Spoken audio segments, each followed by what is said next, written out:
Friends, my channel name is Indian Epic History. Search this channel name on YouTube, then select playlist option for all my videos like Ramayan, Mahabharat, Puran. Otherwise, click the channel name or picture below the video, then go to the playlist. This is Bori Critical Ramayan book, Ayodhya Kand, chapter 51. When Rama crossed over the southern bank, extremely miserable and afflicted, Guha conversed with Sumantra for a very long time and finally returned to his own house.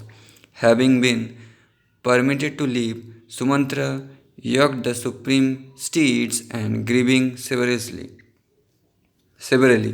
proceeded towards the city of Ayodhya. He saw fragrant groves, rivers, lakes, villages, and cities, and extremely swiftly passed through them.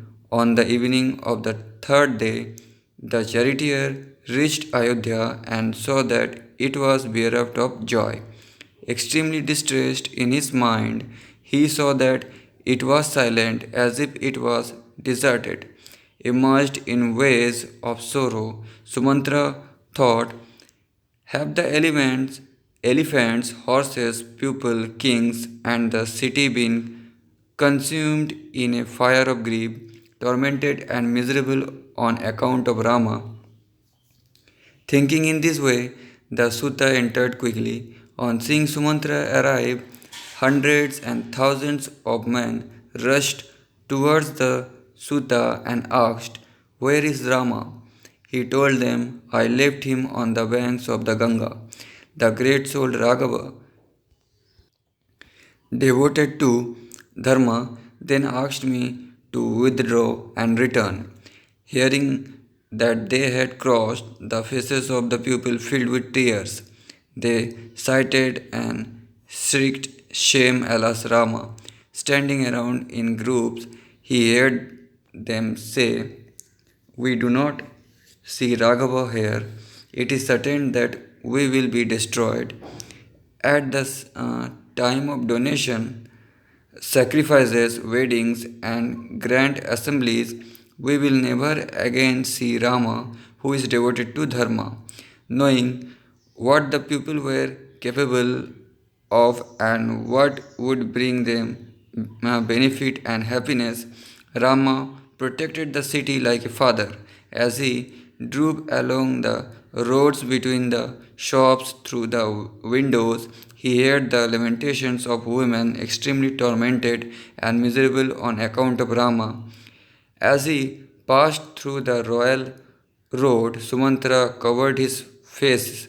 He reached the house where King Dasharatha was. He quickly descended from the chariot and entered the king's residence. He passed through seven chambers and were full of large crowds of people. Dasharatha's wives were scattered here and there in the palace. On account of Rama, they were tormented by grief, and he could hear them converse softly. The Sutta departed with Rama and has returned here without Rama. How will he reply to the grieving Kaushalya? I think it is extremely difficult to live in this way. It is certainly not easy. Despite her son having left, Kaushalya remains alive. The king's wives uttered words that were full of truth. Hearing this, he quickly entered the residence, which seemed to be blazing in its sorrow. He entered the eighth chamber and saw the distressed and grief stricken king there. In that white house, pale because of sorrow on account of his son, the Indra among men was seated, and Sumantra approached and greeted him, reporting exactly the words that Rama had uttered. With his senses in a whirl, the king heard silently. Overcome by grief on account of Rama, he lost his senses and fell down on the ground. When the Lord of the earth lost his senses, it was as if the inner quarters were struck. When the king fell down on the ground, they raised their arms up and shrieked. When Sumitra Kaushalya raised her husband, who had fallen down, she then addressed him In these words, O immensely fortunate one, this messenger has accomplished an extremely difficult deed. He has arrived after living in the forest. Why are you not replying to him, O Raghava, having acted inappropriately? Today you are embarrassed. Do a good act and get up. There can be no help from sorrow, O king. Who do you fear that you are not asking the charioteer about Rama? Kaikeyi is not present here. You can reply without any fear. Kaushalya yielded to grief and addressed the great king in this way. She spoke in the midst of her tears and suddenly fell down on the ground. On seeing that Kaushalya had fallen down on the ground, all the women glanced at their husband and wailed.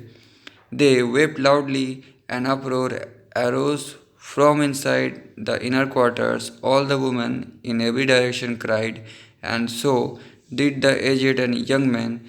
Yet again the city was disturbed. Next chapter 52.